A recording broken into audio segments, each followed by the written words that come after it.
Welcome, everyone, to Totally Whiskey and Wine. I'm your host, Jason, and with me, as always, is our intermediate, James, and our industry professional, Zach.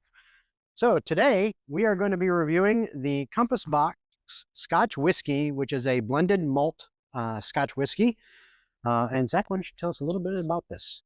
Yeah, so this is the Crimson Casks. There's two releases. There's the Crimson Cask, and then there's the new Nectarine, which are the two new releases ever since Compass Box got their new head blender. They just went ahead and did a little bit of a company restructuring. So this is their essentially first set of releases that they've done. Spicy, sherried, intense. That's what we got. And Let's Peach lead agrees. you into what might find. Peach agrees, apparently. And now I'll take the time. After I'm done writing this down, I'm going to take the time and read the tasting. Yeah, Compass Box is a company that blends Scotch from all over the place. This particular being a blended malt means that it's various single malts blended together. There's no grain whiskeys in here whatsoever. All right, thank you for that, Zach. So, let's get into what we actually scored this as. Drum roll, please.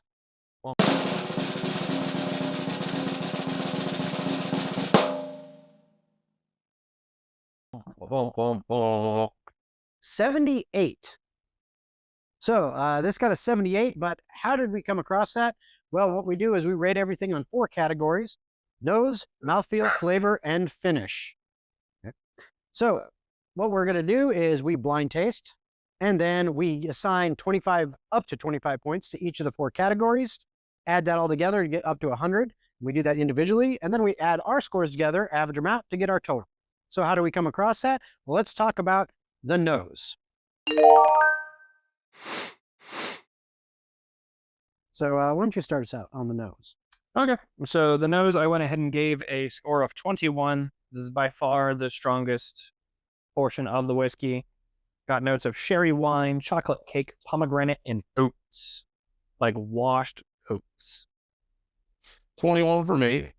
While doing this, I realized I underappreciate the nose on one of my house pours in my house. Mm-hmm. We were kind of talking, and usually I don't sit on the back porch by myself and smell my dram. Yeah. Just like it. Yeah. But I mean, sometimes I want to try and appreciate something a little bit more. This has more in it for sure. Oh yeah. When you take the time and nose it, it's there.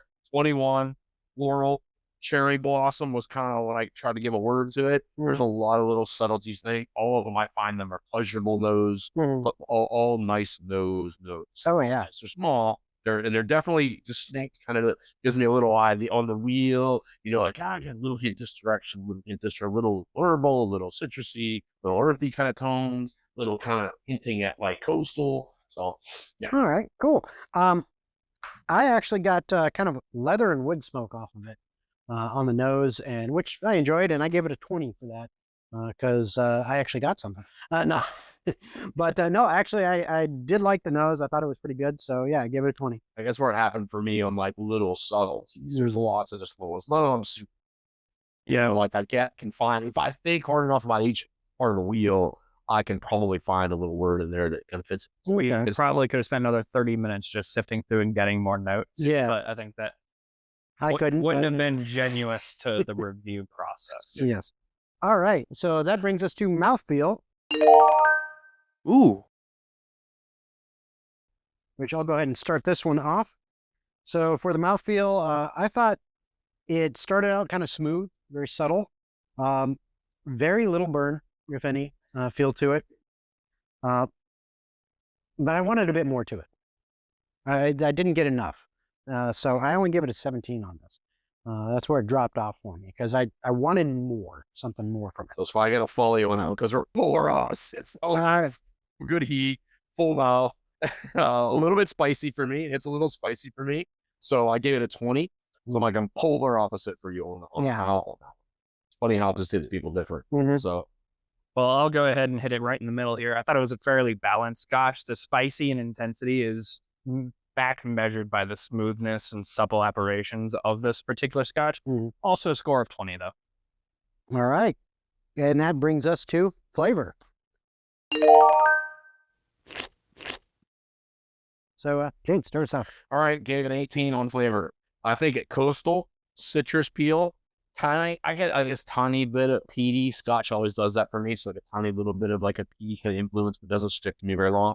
And at the very end, after like chitter chatter here, and then we're getting ready to record, I think I maybe find like pear.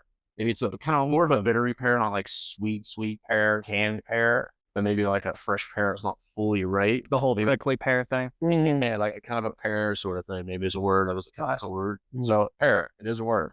All right. 18. Very cool. I actually ended up giving it on the flavor. I thought it kind of had a musty quality to it. Again, yeah, a little citrus maybe, but musty. Coastal. I Yeah, call it coastal. maybe. But I liked it. Gave it a 19 on that. So I also give it a 19 on flavor. For me, this really started to develop some more grassy notes, so I can understand like the musty nature you're thinking, because I was thinking like straw, stuff like that. Yeah. A little bit more fresh than that, though. Still developed more into those sherry characteristics. So, like, I'm thinking like red velvet cake at this point.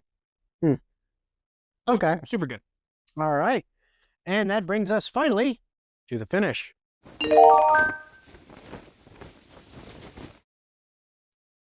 Even though I didn't really get a burn up front with the mouthfeel, it hit later. And this is what I got. It was like a deep back of my throat burn. It was nice. It was pleasant. It wasn't too much. It was there, and it stuck around for a little bit. I liked it. I give it a 20. So I want to follow you on that one because that one we do agree on. So, and when I say that now, I think that the reason is because you and I on our mouths, we were probably taking significantly different sized hits. Yeah. You may be taking a little bit lighter hit. I may be taking a little bit bigger hit. Yeah. A lighter hit or a bigger hit is definitely going to affect that mouth heat a lot more. Where the finish is not nearly as driven by how much As you take it. Yeah. It's more by what's in the product. So I lined up with you. I gave it a 20, full taste, a little bit over proof. It tastes a little over its proof. Its proof is only 92. I think it drinks more like a 105 or so, maybe kind of 106 sort of thing. And I got heat, some hot, some hot, proofy hot to it. So for that, and I'm a whiskey guy, so for that, that's why I gave it 1. So I also gave it a 20. So three of us can round that out. So I think that it drinks about its proof. I think the biggest thing between this and like a traditional bourbon is that the sweetness is going to help mask a lot of the proof here. Because of the lack of sweetness going on here, I think it's going to further express the alcohol in different ways. So I think for a Scotch, this drinks well in what it's trying to do. It's slightly overproof for what you're getting out of a traditional Scotch, but super easy to drink. The hug on the throat, you're absolutely right. It likes to linger there. I can still feel a little bit of pressure right here. Yep. That's exactly where I feel it. But not just overly fantastic. And then I'm just kind of like looking at your notes here. We're off by 1 point. Yeah. Yeah. I gave it 1 more point in flavor. And that's the only deviation. It comes box usually releases really good products. When it's thought afterwards, I'm like, I just drank it. And then afterwards, I'm like, okay, well, let's read what it is.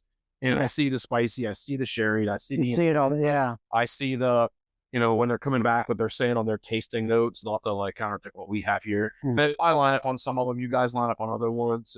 Everybody picks things a little differently. So it's a good product. It's a nice product. It's an interesting experience. It doesn't suit in my perfect palate quite on what I have on my shelves. Yeah, and we're looking at this bottle is $60 bottle. Yeah. So, which I believe you were saying, Zach, it's, coming across a $60 bottle. That's a good price for this. Yeah, when you're in the Scotch world, I have less Scotches. When you're in the Scotch world, that's just not my exact comfort zone, more American whiskey kind of stuff. But I can appreciate it. Yeah. All right. Well, that was our review of the Compass Box. I can't speak today. Crimson Casks. Yes, Crimson Cask. Scotch whiskey, a blended malt Scotch whiskey. We hope you enjoyed that, and whatever you're drinking, we hope you enjoy. Cheers. Cheers.